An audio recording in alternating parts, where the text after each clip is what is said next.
नमस्कार विद्यार्थी मित्रांनो, मी IAS पंकज गाडवे आपलं सर्वांचं मिशन IASच्या ऑनलाईन प्लॅटफॉर्ममध्ये स्वागत करतो.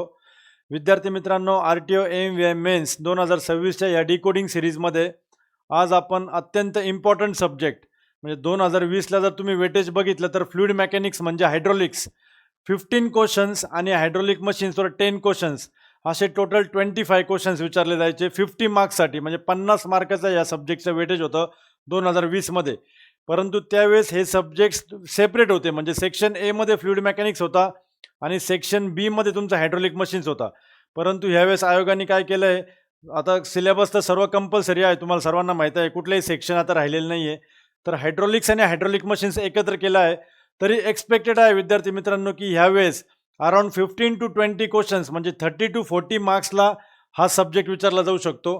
खूप खूप इम्पॉर्टंट सब्जेक्ट आहे फ्लुइड मेकॅनिक्स आणि फ्लुइड मशिनरीज किंवा हायड्रॉलिक मशिनरीज.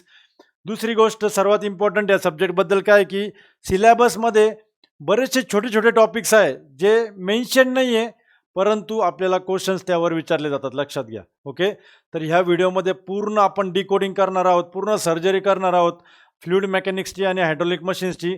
कुठल्या टॉपिक्सवर तुम्हाला भर द्यायचा आहे, कुठले टॉपिक्स तुम्हाला निग्लेक्ट करायचे आहे, कुठले टॉपिक्स तुम्हाला सिलेबसमध्ये नाही आहे. ओके, तर हे सगळं आपण ह्या व्हिडिओमध्ये डिस्कस करणार आहोत.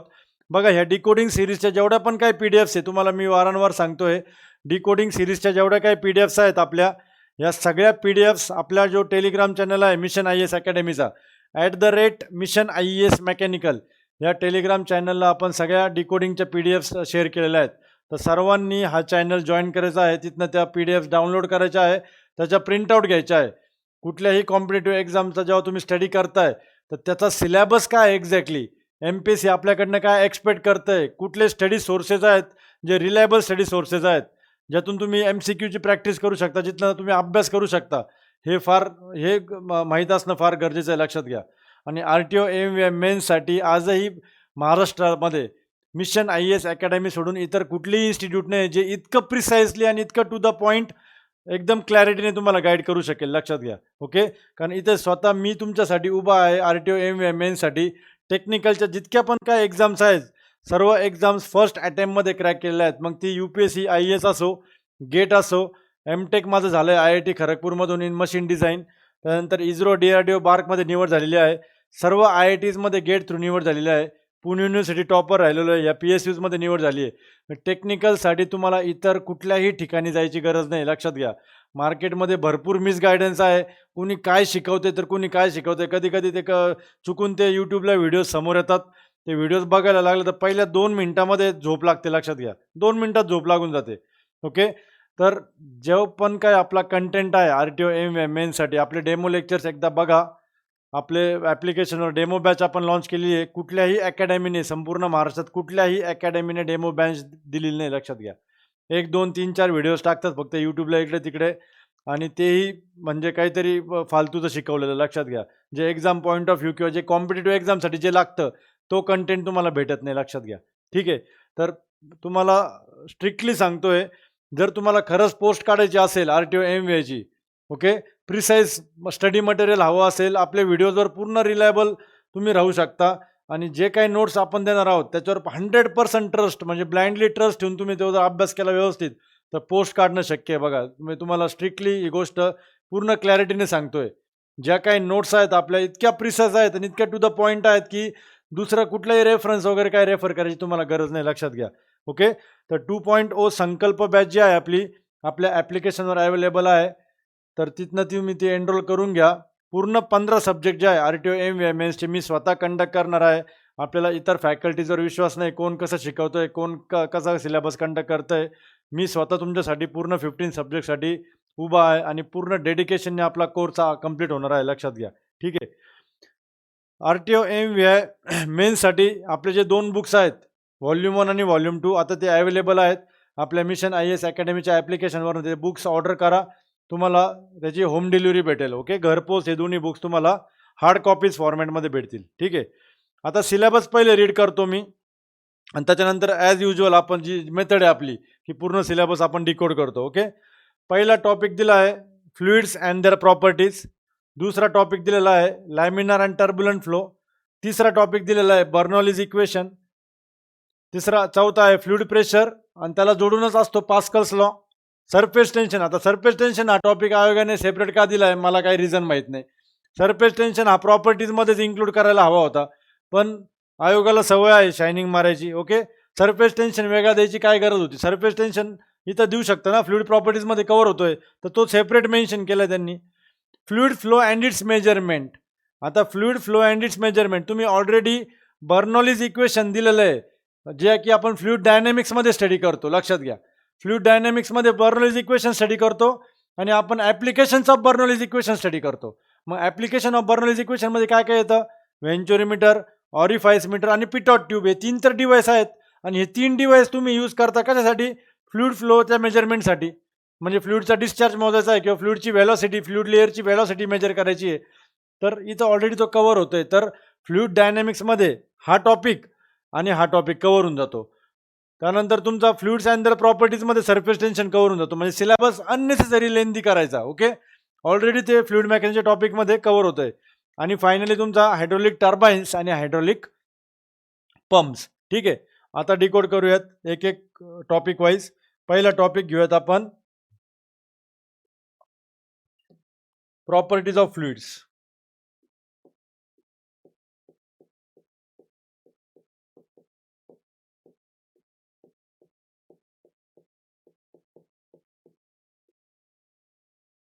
प्रॉपर्टीज ऑफ फ्लुइड काय काय स्टडी करावं लागतं तुम्हाला प्रॉपर्टीज ऑफ फ्लुइडमध्ये? तर फ्लुइड म्हणजे काय बेसिकली, फ्लुइडचे टाईप्स काय, गॅस आणि लिक्विड्स, हे दोघांना आपण फ्लुइड मानतो. त्यानंतर त्याच्या प्रॉपर्टीज आपण स्टडी करतो. त्याच्यामध्ये सगळ्यात इम्पॉर्टंट प्रॉपर्टी मास डेन्सिटी, त्याचा स्टडी तुम्हाला करायचा आहे. आता प्रत्येक प्रॉपर्टीचं तुम्हाला डेफिनेशन लक्षात ठेवायची आहे, फॉर्म्युला लक्षात ठेवायचा आहे आणि डायमेन्शन्स आणि युनिट.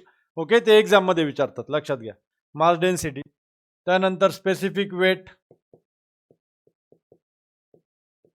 त्यानंतर specific gravity, specific volume, viscosity. विस्कॉसिटीमध्ये मग खूप वास्ट आहे. विस्कॉसिटीमध्ये तुम्हाला न्यूटन्स लॉ ऑफ विस्कॉसिटी, मग त्यानंतर dynamic viscosity, kinematic viscosity, effect of pressure and temperature on viscosity of liquids, effect of pressure and temperature on viscosity of gases. ठीक आहे, त्यानंतर टाईप्स ऑफ फ्लुइड्स, सगळ्यात इम्पॉर्टंट रिओलॉजी. रिओलॉजी म्हणजे ज्याच्यामध्ये वेगवेगळ्या टाईप्सचा आपण फ्लुइडचा स्टडी करतो. Newtonian, non Newtonian. नॉन न्यूटोनियनमध्ये मग थिक्सोट्रॉपिक का असतं, सुडोप्लास्टिक का असतं, डायलॅटंट का असतं, रिओपेक्टिक का असतं, हे सगळे टाईपचे फ्लुइड्स. आयडल फ्लुइड कशाला म्हणतो? ओके, त्यानंतर सरफेस टेन्शनची प्रॉपर्टी जी की सेपरेट मेन्शन केलेली आहे पण याच्यामध्येच कव्हर होऊन जातं. मग सरफेस टेन्शनचं युनिट, सरफेस टेन्शनचा फॉर्म्युला आणि सरफेस टेन्शनच्या ज्या 3 वेगवेगळ्या आपल्या केसेस आहेत, सगळ्यात इम्पॉर्टंट 3 केसेस ज्या आहेत त्याच्यामध्ये तुमचं लिक्विड ड्रॉप येतो म्हणजे ड्रॉपलेट, त्यानंतर बबल आणि लिक्विड जेट. या तिन्ही केसेस सरफेस टेन्शनच्या पॉईंट ऑफ व्ह्यूने इम्पॉर्टंट आहे. त्यानंतर बल्क मॉड्युलस इम्पॉर्टंट आहे आणि कॉम्प्रेसिबिलिटी, त्याला जोडूनच येतो तुमचे कॉम्प्रेसिबिलिटी. ठीक आहे, कॉम्प्रेसिबिलिटी आणि फायनली कॅपिलॅरिटी. कॅपिलॅरिटीमध्ये कॅपिलरी राईज आणि कॅपिलरी डिप्रेशन आणि त्याचे फॉर्म्युला. ठीक आहे, तर हे सगळं येतं तुमचा प्रॉपर्टीज ऑफ फ्लुइड्समध्ये. ठीक आहे, पुढचा टॉपिक येतो तुमचा fluid pressure and its measurement. Fluid pressure आणि ते आपण कसं मेजर करतो. ठीक आहे, मग ह्याच्यामध्ये सगळ्यात इम्पॉर्टंट जो स्टडी करायचा तुम्हाला तो आहे तुमचा पास्कल्स लॉ. फ्लुइड प्रेशरचा सगळ्यात इम्पॉर्टंट लॉ आहे पास्कल्स लॉ. मग वेगवेगळ्या टाईप्सचे प्रेशर्स, ॲटमॉस्फेरिक प्रेशर कशाला म्हणतो आपण, ॲब्सोल्यूट झिरो प्रेशर कशाला म्हणतो, त्यानंतर पॉझिटिव्ह ॲब्सोल्यूट प्रेशर म्हणजे गेज प्रेशर काय असतं, व्हॅक्यूम प्रेशर काय असतं, ते आपण कसं मेजर करतो. मग बॅरोमीटरचं वर्किंग, बॅरोमीटरचं कन्स्ट्रक्शन, त्यानंतर तुमचं यूट्यूब मॅनोमीटर, वेगवेगळे मॅनोमीटरचे टाईप्स, पिझोमीटर काय असतो, डिफरन्शियल मॅनोमीटर काय असतो, बोर्डन ट्यूब गेज काय असतो, हे सगळं तुम्हाला फ्लुइड प्रेशर आणि पास्कल्स लॉ या टॉपिकमध्ये तुमचं कव्हर होतं. ठीक आहे, आता सिलेबसमध्ये फ्लुइड स्टॅटिक्सचे जे टॉपिक्स आहे ते मेन्शन नाही, लक्षात घ्या. पण वर आपल्याला करावं लागणार आहे कारण कधी कधी क्वेश्चन्स विचारतात. त्याच्यामध्ये काय येतं, आता फ्लुइड स्टॅटिक्स तुम्ही कुठंच बघितलं नसेल, त्यामध्ये फ्लुइड कायनेमॅटिक्स इम्पॉर्टंट आहे तसं बघितलं तर. पण फ्लुइड कायनेमॅटिक्स जर सिलेबस वाईज जर बघितला तर हार्डली 1 ते 1.5 तासामध्ये तुम्ही फ्लुइड कायनेमॅटिक्सचा स्टडी करू शकता. करायचं काय तुम्हाला, types of fluid flows. Okay, Lagrangian approach काय असतो, ऑइलरियन अप्रोच काय असतो, फ्लुइड पार्टिकलची व्हेलॉसिटी आणि ॲक्सलरेशन स्टडी करायची फक्त, बस दॅट्स इट. आणि मग लॅमिनार फ्लो टर्बुलंट फ्लो मधला difference, uniform non uniform flow काय असतो, स्टेडी फ्लो अनस्टेडी फ्लो काय असतो. ओके, तर हे सगळं फ्लुइड कायनेमॅटिक्समध्ये बेसिक वरच्या वर तुम्हाला करावं लागेल, लक्षात घ्या. व्हेलॉसिटी वेक्टर, ॲक्सलरेशन वेक्टर काय असतो, एकदम इझी आहे, त्याच्यामध्ये काही रॉकेट सायन्स नाही आहे. क्वेश्चन विचारतात सिलेबसमध्ये, जरी मेन्शन नाही तरी विचारतात. आणि स्टडी करण्यासाठी असंही हार्डली 1 ते 1.5 तास जाणार आहे. एकदा स्टडी केला की पुढं रिव्हिजनला तुम्हाला 10-15 मिनटं लागणार आहे, लक्षात घ्या. तर फ्लुइड कायनेमॅटिक्स तुम्हाला करायचं आहे, लक्षात घ्या. आता करायचं काय नाही, जे क्वेश्चन्स विचारले जात नाही ते आहे तुमचं बायन्सी आणि फ्लोटेशन. हा टॉपिक सिलेबसमध्ये नाही पण आहे आणि त्याच्यावर क्वेश्चन्सही विचारलेले नाही, लक्षात घ्या. पण तो टॉपिक इतका छोटा आहे, म्हणजे जर चुकून जर कधी क्वेश्चन विचारला एखादा पेपर सेटरला, जर सिलेबसची काही आयडिया नसेल, कारण हे टॉपिक्स असे आहेत ना की आता बायन्सी फ्लोटेशनबद्दल बोलायचं म्हटलं तर it is directly related to pressure, fluid pressure, लक्षात घ्या. ओके, जो प्रेशर डिफरन्स क्रिएट होतो दोन वेगवेगळ्या फ्लुइड लेयर्समध्ये, त्याच्यामुळे तो बायन्सी फोर्स जनरेट होतो, लक्षात घ्या. मग बायन्सी फ्लोटेशन स्पेसिफिकली त्यांनी मेन्शन केलेलं नाही, पण तो फ्लुइड प्रेशरला रिलेट करतो, लक्षात घ्या. त्यानंतर hydrostatic forces on plane surfaces, curved surfaces, तो टॉपिक, त्याच्यावर क्वेश्चन एखादा दुसरा विचारलेला आहे. तर फ्लुइड कायनेमॅटिक्समध्ये जे आत्ता मी तुम्हाला बोललो, तर फ्लुइड स्टॅटिक्सचा पार्ट सुद्धा, फ्लुइड स्टॅटिक्समध्ये बघा इथं व्हेलॉसिटी ॲक्सलरेशनचा व्यवस्थित स्टडी करायचा आहे आणि classification of fluid flows. Okay, fluid स्टॅटिक्समध्ये फ्लुइड प्रेशर आपण ऑलरेडी बघितलं थोड्या वेळापूर्वी, आणि राहिलेले जे 2 टॉपिक्स आहेत, मग त्याच्यामध्ये हायड्रोस्टॅटिक फोर्सेस एक टॉपिक येतो आणि तुमचा बायन्सी आणि फ्लोटेशन. ठीक आहे, तर हे 3 टॉपिक्स वर तुम्हाला व्यवस्थित करायचे. हा तर डिटेलमध्येच करणार आहे आपण, कारण की हा सिलेबसमध्ये मेन्शन आहे. हे तुम्ही वरच्या वर केले तरी चालेल, 2 टॉपिक्स, फक्त एक ओव्हरव्ह्यू बघून घ्या फक्त. ठीक आहे, त्याच्यानंतर येतो सगळ्यात इम्पॉर्टंट टॉपिक, ज्याच्यावर भरपूर क्वेश्चन्स एक्झाममध्ये विचारतात, that is fluid dynamics. Fluid dynamics म्हणजे काय, जिथं आपण फोर्सेस आणि मुवमेंटचा स्टडी करतो. फ्लुइड फ्लुइड फ्लुइड सरफेसवर किंवा फ्लुइड लेअरवर जे काय फोर्सेस ॲक्ट होतं त्याचा आपण स्टडी करतो. ते स्टडी करण्यासाठी आपल्याला सर्वात इम्पॉर्टंट इक्वेशन, जे लॉ ऑफ कन्झर्वेशन ऑफ एनर्जीवर बेस्ड आहे, that is Bernoulli's equation. Very very important. आणि मग बर्नॉलीज इक्वेशनचे 3 वेगवेगळे ॲप्लिकेशन्स ज्याच्यामध्ये आपण स्टडी करतो. सर्वात इम्पॉर्टंट व्हेंच्युरीमीटर, ऑरिफाईस मीटर, आणि तिसरा आहे तुमचा पिटॉट ट्यूब. ओके, तर हे 3 डिव्हाइसेस तुम्हाला फ्लुइड फ्लोच्या मेजरमेंटसाठी सुद्धा वापरतो आपण. तर जो सेपरेट टॉपिक मेन्शन केला आहे तुमच्या सिलेबसमध्ये, fluid flow and its measurement, तर हे ते आहे बघा, व्हेंच्युरीमीटर, ऑरिफाईस मीटर, ज्याने आपण डिस्चार्ज किंवा हे मोजू शकतो, डिस्चार्ज मोजता येतो आपल्याला डायरेक्टली फ्लुइडचा. आणि पिटॉट ट्यूब, जिथं आपल्याला फ्लुइडमध्ये कुठल्या एका लेअरची जर व्हेलॉसिटी फाइंड करायची असेल, दॅट इज पिटॉट ट्यूब. ठीक आहे, तर हे फ्लुइड डायनॅमिक्सचे टॉपिक्स आहेत. त्याच्यानंतर लॅमिनार फ्लो, सर्वात इम्पॉर्टंट लॅमिनार फ्लो. ओके, मग लॅमिनार फ्लो इथं 2, आता लॅमिनार फ्लो स्टडी करण्याचे 2 वेगवेगळे चॅप्टर्स आहे. Okay, laminar flow in between 2 parallel plates, हा टॉपिक इम्पॉर्टंट आहे. आणि laminar flow through circular pipes, लक्षात घ्या. आता सर्क्युलर पाईप्सबद्दल बोलायचं म्हटलं तर इथं अजून एक फ्लुइड मेकॅनिक्सचा चॅप्टर ॲड होतो, that is flow through pipes. Flow through pipes. Okay, मग आता फ्लो थ्रू पाईप्समध्ये काय स्टडी करतो आपण, तर तुमचे सगळे जे मेजर लॉसेस आणि मायनर लॉसेस असतात ना, मेजर लॉसेसमध्ये losses due to friction and viscosity, आणि तुमच्या मायनर लॉसेसमध्ये मग losses due to sudden expansion, sudden contraction, sudden जर टर्न असेल कुठे, तर हे सगळे तुमचे फ्लो थ्रू पाईप्समध्ये आपण स्टडी करतो, लक्षात घ्या. ठीक आहे, तर लॅमिनार फ्लोमध्ये laminar flow in between 2 parallel plates, laminar flow through circular pipes, आणि याच्यामध्ये फ्लो थ्रू पाईप सुद्धा इथेच आपण काय करतो, पूर्णपणे कव्हर करतो. ठीक आहे, आता अजून एक टॉपिक आहे, हा ठीक आहे, लॅमिनार झाला. त्यानंतर टर्ब्युलंट फ्लो. टर्ब्युलंट फ्लो सुद्धा छोटा टॉपिक आहे, 2 पेजेसचा, पण एक्झाममध्ये 1-2 क्वेश्चन्स याच्यावर सुद्धा विचारतात टर्ब्युलंट फ्लोवर. त्यानंतर येतो तुमचा असा टॉपिक जो सिलेबसमध्ये मेन्शन नाही आहे पण क्वेश्चन विचारतात, तो आहे तुमचा डायमेन्शनल ॲनालिसिस. काहीच नाही आहे, 5 डायमेन्शनलेस नंबर्स आहे, त्याचा व्यवस्थित स्टडी करायचा तुम्हाला इथं. डायमेन्शनल ॲनालिसिस, याच्यामध्ये मॉडेल ॲनालिसिस सुद्धा आहे, म्हणजे मॉडेल आणि प्रोटोटाईप मधले relations, dimensional and model analysis. ठीक आहे, तर इथं वेगवेगळे नंबर्स आहेत, Reynolds number, Froude number, Weber's number, Mac number, हे सगळे नंबर्सचा डायमेन्शनल ॲनालिसिसमध्ये तुम्हाला स्टडी करायचा आहे. ओके, आणि इथं अजून एक थेरम आहे आपला बकिंगहॅम स्पाय थेरम, सगळ्यात इम्पॉर्टंट. ओके, तर मग डायमेन्शनल आणि मॉडेल ॲनालिसिसमध्ये हा स्टडी आपल्याला करायचा आहे. तर हा फ्लुइड मेकॅनिक्सचा सिलेबस आहे. काही मिसिंग आहे का बघा, आपण सगळं कव्हर केलं आहे. सगळे जे पॉईंट्स दिलेले आहेत त्यांनी, त्याच्या व्यतिरिक्त तुम्हाला काय करणं गरजेचं आहे हे सगळं आपण कव्हर केलं आहे बघा. Fluid fluence measurement, surface tension, fluid pressure, Pascal's law, सगळं सगळं ए टू झेड आपण डिस्कस केलेलं आहे. आता हायड्रॉलिक टर्बाईन्स आणि hydraulic pumps, again very very important. 10 questions विचारले जायचे ॲज पर 2020 सिलेबस. Okay, hydraulic मशीन्समध्ये.